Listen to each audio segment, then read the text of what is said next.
Okay, and we're off.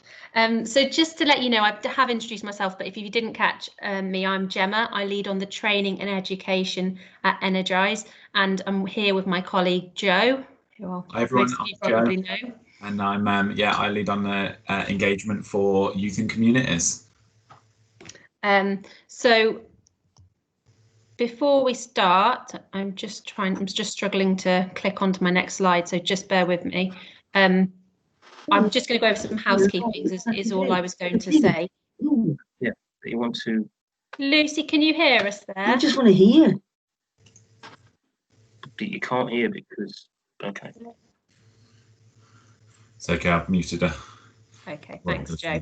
So just to start with a few housekeepings, I think you all have already, but if you can just put your microphone on mute, just so we can get the best quality for the webinar. And obviously you can unmute to ask any questions at the end. We will be sending out a copy of the slides, so there's absolutely no need to make any notes. So all the links and everything we mention and talk about will be on there.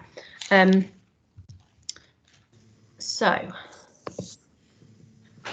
obviously, since the survey, we've had the government announcement on Tuesday regarding a number of changes to the COVID-19 regulations, which included reducing the numbers allowed to play team sports indoors to a maximum of 6 people. But this doesn't exclude under 18s and elite athletes from today. So just to let you know that a lot of NGBs are just in the process of working out what this will mean for their sport, and obviously they will update when they can. And Joe and myself are obviously going to try and do our best today to answer any questions or concerns that you may have. But if we don't have this information today, obviously we'll do our best to get it to you, as soon as we can. Yeah, and I guess the one thing is you want to make sure that from today you're able to operate as effectively as possible in the current climate, which I know is very difficult for a lot of people, but we're here to help you with that, to make it that slightly bit easier.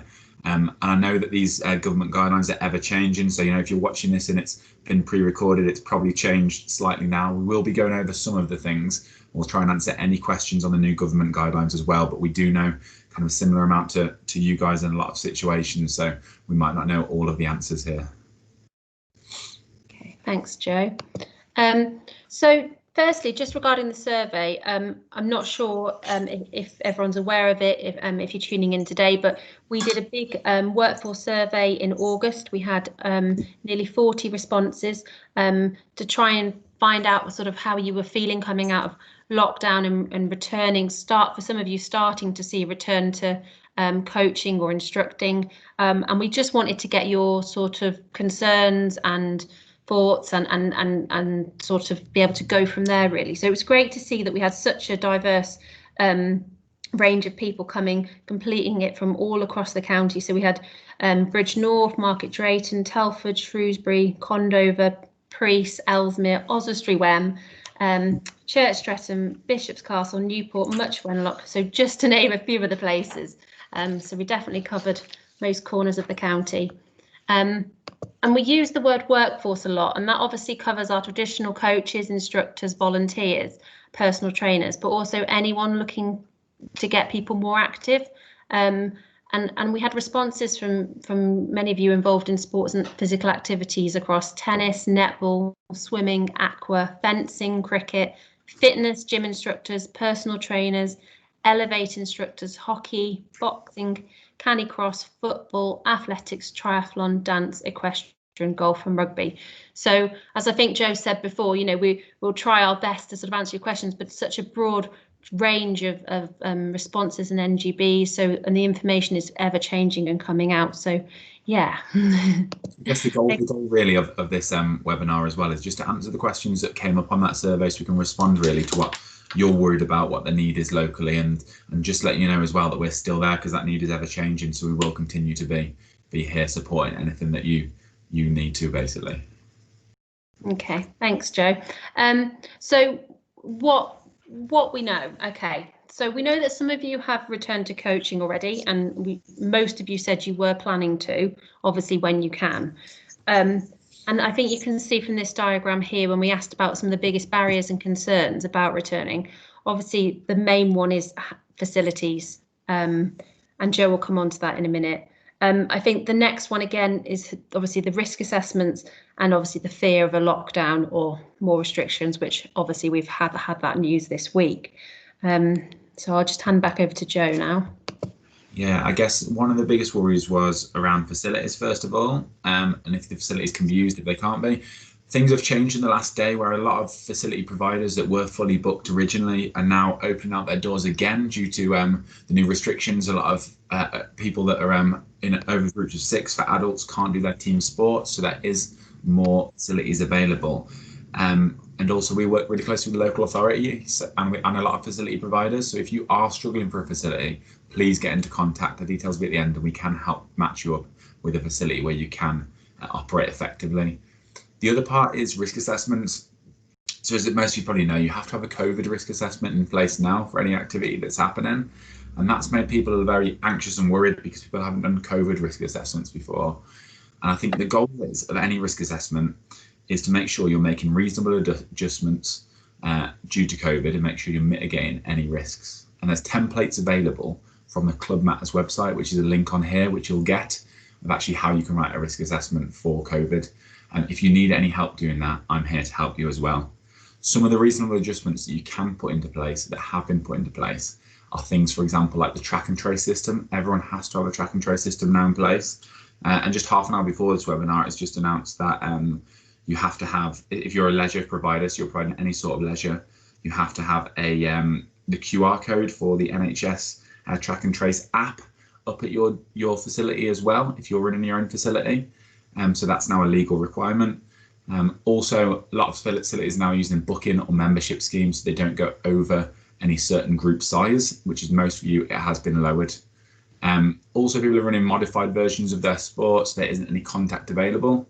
A lot of things happening at the moment with cleaning equipment between and after every session, and making sure social distancing is in place, what you've put in place to mitigate any contact. So a lot of people have done tape on the floor within their facility so they can't cross it over, and also having staggered entry times or anything like that, and also the hand sanitizer rules. So there's a lot of things you can do and put in place, and I want to help you actually put them into place and get the risk assessment behind it so you are COVID safe.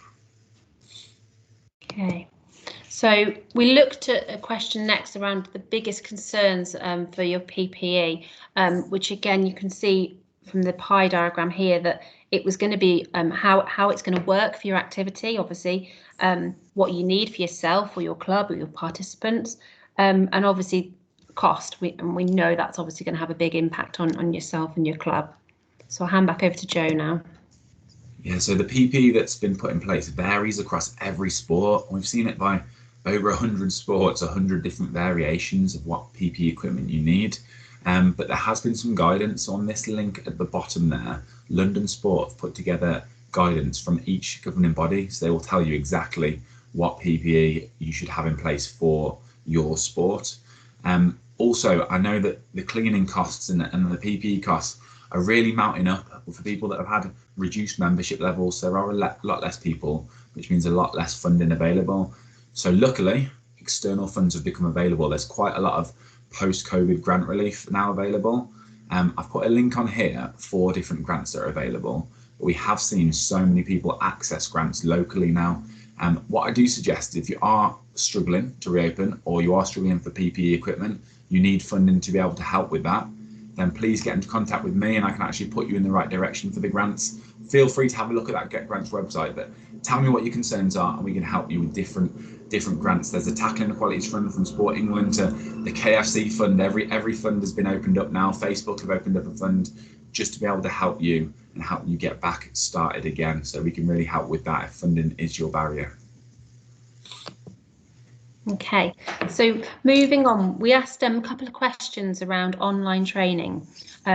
So 45% of you said that you hadn't, said that you had done some other online training. So I'm guessing this is going to be something more related to your sport or activity during lockdown.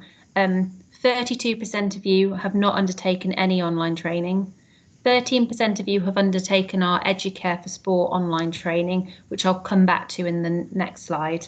8% have undertaken the mental health mind first aid training, and around 3% of you have undertaken the Safeguarding Protecting Children online classroom. The next question was around how you feel about returning to face-to-face training. 47% of you said you were happy to return to face-to-face training. 24 said you would prefer an online option. 16% of you said you weren't too sure at this stage, and 13% of you would prefer to wait till next year.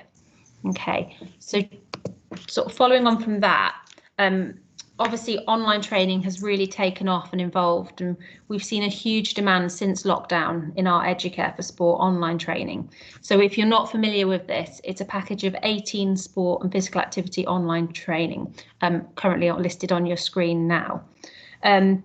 The courses are designed to help you stay up to date with the key welfare issues, and you get all 18 for just £20. So just to give you an idea, if you went direct through Educare, you could be paying up to £20 just for some of these courses individually. So in terms of value for money, it is really good. The courses vary from 1 hour up to 4 hours, broken down into sections, so you don't need to complete them in one go. It's really flexible.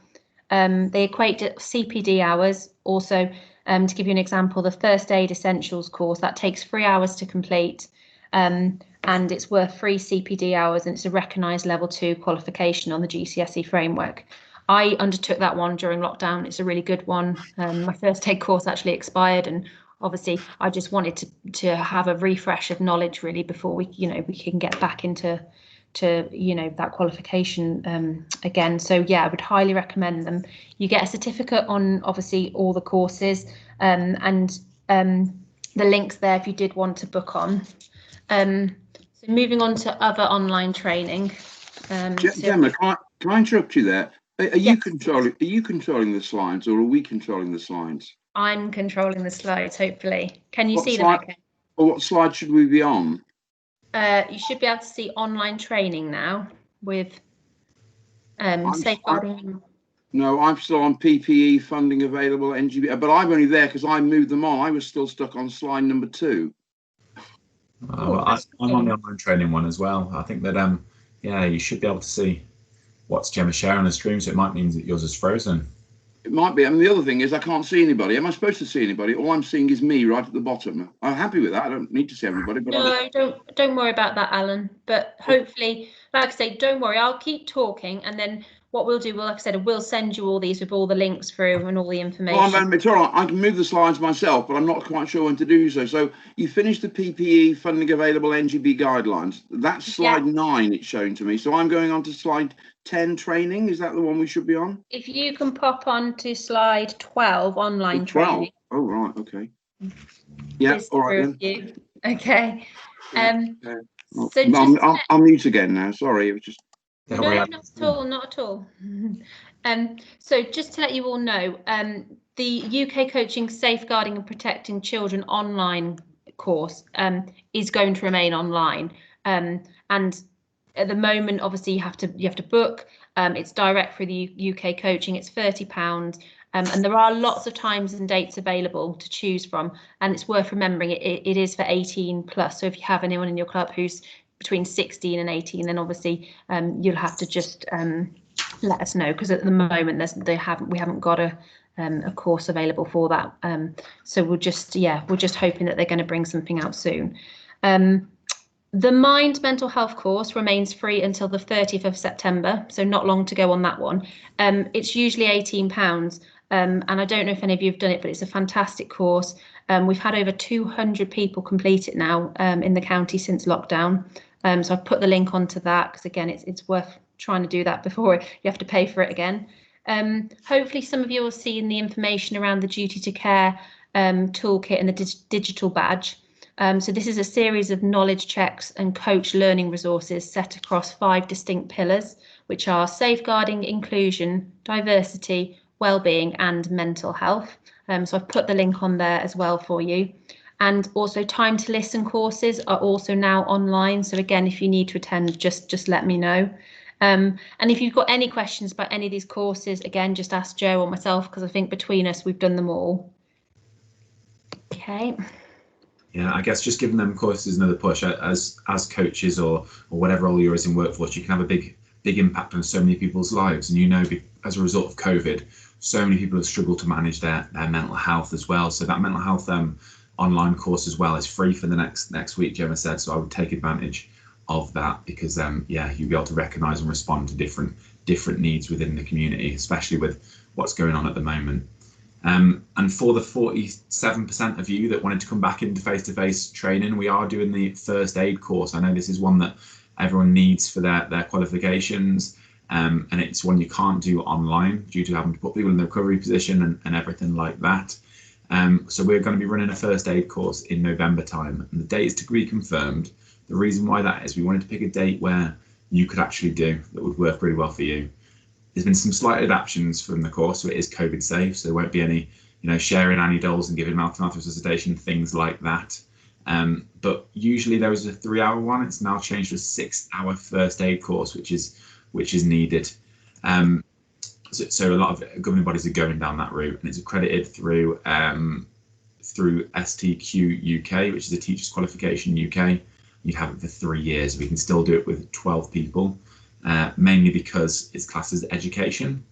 If you look online for that course, it'll normally be between £100 to £300 for that course, but we're managing to put it on for £80 because I know people are struggling at the moment with costs. That'll be a trial cost in November to see how it runs. It'll run across 2 evenings. So if you wanted to book on, the way to do that is to register your interest with either myself or Gemma.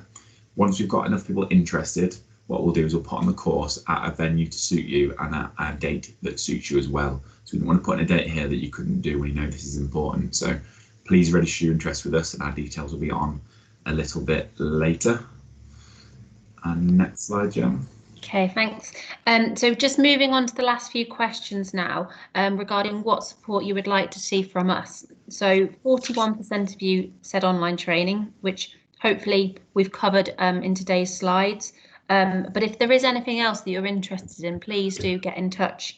22% of you asked for webinars, and again, where we think we can help you, obviously we're happy to put them on. 19% want to do face-to-face training, so for example the first aid, and again, as Joe's just talked about, we hope that first pilot will go well, and we can slowly start to receive the return of some face-to-face stuff next year, but who knows.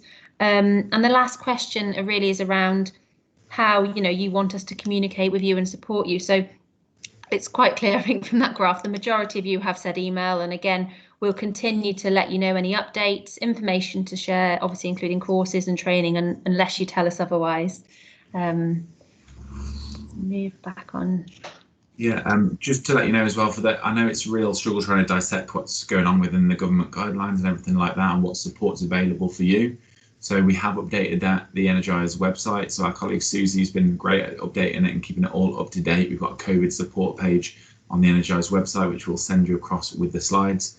Also, for the latest up-to-date information, we've got Twitter, Instagram, Facebook, and LinkedIn. But if you are unsure about anything, we've got any questions following what we've been saying, please contact myself or Gemma. Both of our emails end with @EnergizeSTW.org.uk. It's our first plus our last name, so joe.lockley and gemma.britton. So please have a look at the Energize website and see what support there is. There's latest funding, there's latest government guidelines, and there's everything that you need to know to be able to run your club effectively and COVID safe. And then I think we are just going to have a break for questions so we can try and tailor our support to what you guys need. So I think Gemma's going to stop the presentation so we can all see each other, hopefully, if it works. And then any questions from any of you guys that you've got at the moment or on the back of that presentation? I'm just trying to stop sharing with you guys. No, it's working. No. Lisa, Alan, you guys got any questions anyway without being able to see everyone? If you have, just unmute your microphone and ask away, and we'll do our best we can to answer. No, I think the answer will be no. As a cricket club, we had a lot of help and guidance from the Shropshire County Cricket League, also the ECB, there were so many emails flying around that I was forwarding to everybody. You know, they seemed to cover every aspect. We were able to. I drafted our risk assessment, but this was a risk assessment purely on the basis of returning to some. It's called recreational cricket, if there is such a thing, when you're in a league.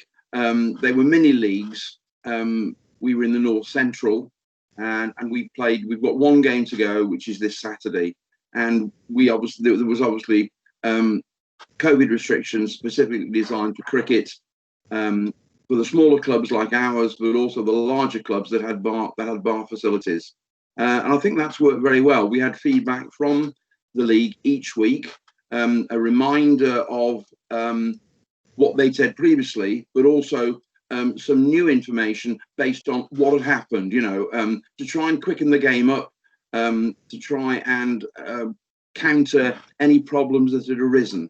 And we've not heard of anything that's really gone wrong.